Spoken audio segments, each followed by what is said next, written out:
Hey, what's going on, everybody? Justin here, and we're going to be doing a tag video today, and it's going to be the Midyear Check In Tag. And I was tagged by Olivia at Books with Winchester, as well as Alexander Roslin. They had some really good videos with this tag as well.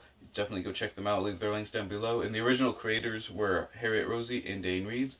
I'll put their links down below as well. And there's 10 questions, so let's just get right into it. Question number 1. How many books have you read so far this year? As of this recording, I've read 66 books. Not all of them were super, big or not even really regular size. I read a lot of Oxford Very Short Introductions as well as those Osprey publishing books, so 66 total. What's your favorite book so far? This one's kind of hard just because I read fiction, like a lot of nonfiction and fiction. So I got 2-ish fantasy books. For world building, I went with the Cold Fire trilogy by C.S. Friedman. I've read the first 2, and Erna is just like a crazy awesome planet. Just really cool concept. Just really, really weird. Check out my Black Sun Rising video or review. I'll leave that down below. And for best characters, I went with The Lies of Locke Lamora, just because basically I love the Gentleman Bastards. I think they work really well, especially Jean, and I'll leave that link down below as well. And for a non-fiction book, I'm going with A World Undone, the story of the Great War, 1914 to 1918, by G.J. Meyer. And this is probably the best overview of the entire war, the entire Great War, in one book that I've read so far. And if you are interested in that subject at all, and you have never actually studied it or read about it before, this would be an excellent overview. Best way to probably introduce yourself to World War I. And it's very readable. It is quite long, but it's still very readable. Lots of little vignettes. It doesn't get bogged down in military stuff, even though it does cover it. Just overall, tremendous. Go check it out if you're interested in World War I. Alright, question number 3. Your most disappointing book so far. Well, that's going to come as no surprise to those who follow the channel. It's going to be Brandon Sanderson's The Way of Kings, the first book in the Stormlight Archive. Yeah, I don't know. I literally just was expecting, I don't know. I don't know. I just thought, this was going to be the greatest book I've ever read, based on how most people kind of review the book and praise it. And it's good reviews. Goodreads reviews are just insane. So I don't know. I guess I was just expecting, I don't know. I don't know.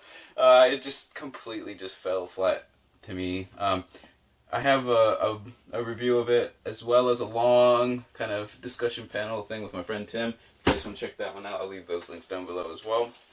Alright, what genre have you read the most? Okay, definitely just regular history books.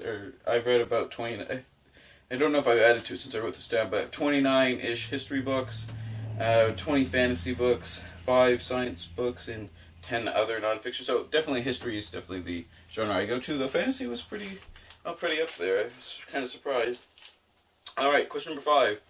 Your favorite author you have discovered. This one, I didn't go with a fantasy author just because I have never really read fantasy, so pretty much every one is just going to be competing for that title. Most of them I've only read one book, so I went with a history book, and it's Adrienne Mayer. And she wrote The Poison King, The Life and Legend of Mithridates, Rome's Deadliest Enemy. And I just found this book was just a great, excellent ancient biography. It's just a high quality book, but it's also, the content is really good. There was a little bit more speculation than I care to like, but when it comes to the ancient world, especially, most biographies would be 50 pages if you went with only facts, and that's with the really well-known characters such as Mithridates.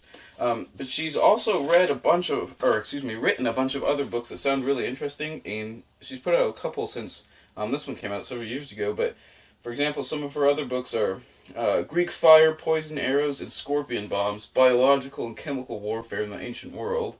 As well as the first fossil hunters, paleontology in Greek and Roman times. So she's got really eclectic, just awesome sounding books that I definitely need to check out. And her writing is really well, and the research is really well done. So that's why she's my favorite new history author. Alright, question number 6. Most surprisingly good book. I went with The Grace of Kings by Ken Liu. I did this for the One Readathon to Rule Them All. And I had never read anything by Ken Liu. Like I said, I haven't read hardly any fantasy at all.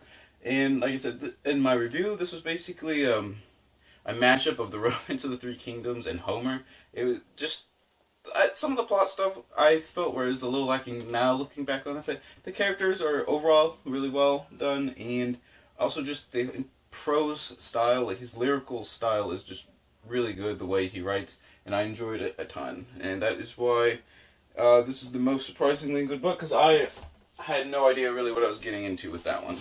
Alright, question number 7. Your favorite or most anticipated 2018 releases? And for a recent release that's already out, I went with Stephen Broussard's The Rise and Fall of the Dinosaurs. From just what I've seen, it has really, really good reviews. And just, for whatever reason, I've been craving a dinosaur book, like books on the dinosaurs. And this one just looks like a really awesome sort of overview of like dinosaur history. And just the illustrations on the cover look really good. So that's the one I'm most excited for picking up that's already out. And also for a book that's coming out later this year, I think early in the fall, is The Fall of Gondolin by J.R.R. Tolkien and probably edited by Christopher Tolkien. I'm a pretty big like Lord of the Rings fan, so I'm going to start trying to read all like Tolkien's kind of other works as well, and just looks like a really good book, so that's why I'm going to pick that one up. Alright, number 8. What's your next big priority for your reading? Well, I got some secret plans for the channel, maybe. Yeah, I have a couple ideas I want to try and implement maybe in a little bit. I'm going to try and work things out with that. But also, in August, I'm going to try and do like a really good job on the Newt readathon.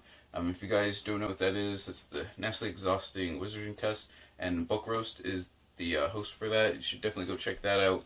I'm doing the Owls right now, even though most people did them back in April, but the entire month of August is going to be dedicated to the Newts. And if I get all 12 classes done for the Owls, I can attempt 36 books for August. It's definitely not going to happen, but I just want to try and do really good and try to pass as many classes as possible.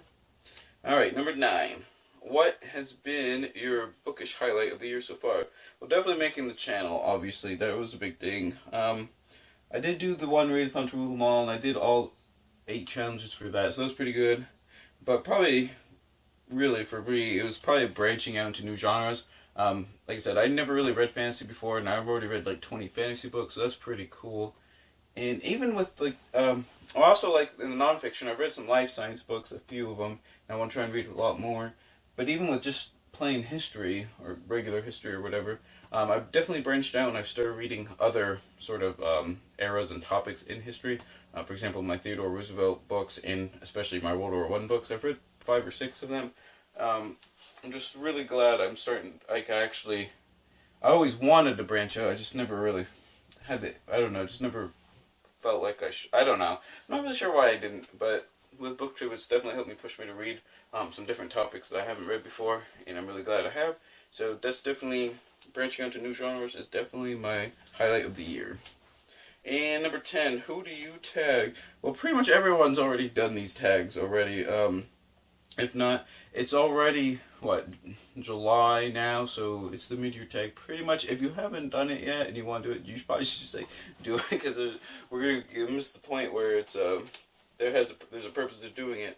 But if I had a tag, I want to tag A Dose of Dandy and Rapacious Reads. If you guys are watching, you guys go ahead and do this tag. I tag you. And pretty much anyone who's watching this and wants to do it, you go ahead and do it. Just tell me in the comments below so I can check out your video. And so there was my mid-year check-in tag. Just leave any questions or comments down below. I'd be happy to talk to you about them. And always remember, read victoriously.